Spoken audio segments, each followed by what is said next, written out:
the real world, in essence, the reality-based world, increasingly becomes unbearable.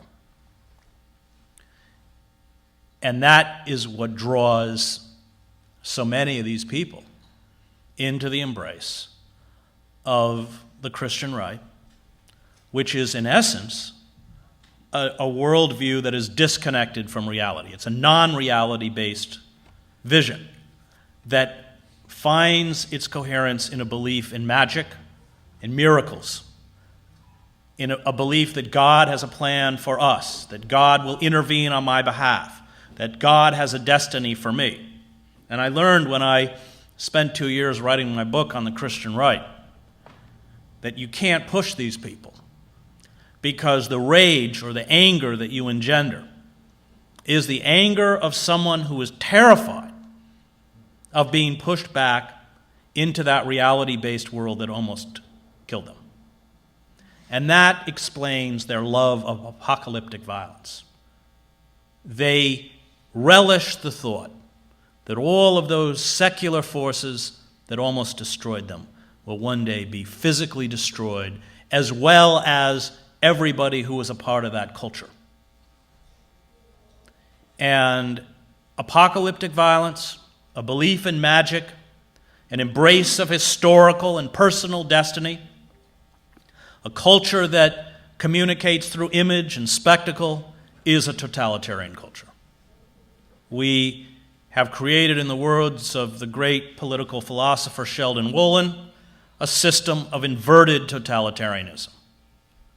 Inverted totalitarianism is different, he writes, from classical totalitarianism.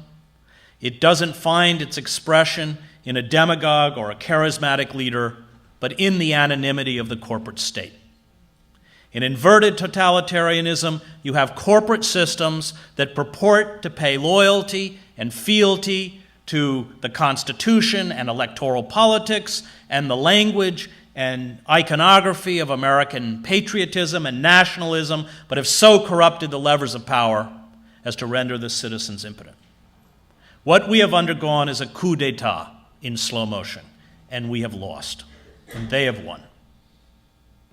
In inverted totalitarianism, economics trumps politics, which is different from classical totalitarianism where politics trumps economics. And with that inversion comes a different form of ruthlessness.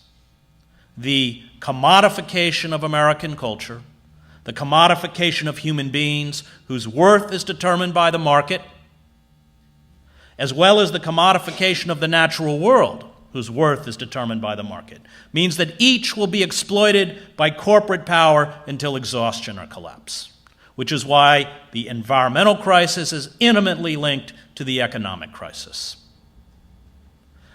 Societies that cannot regulate capitalist forces,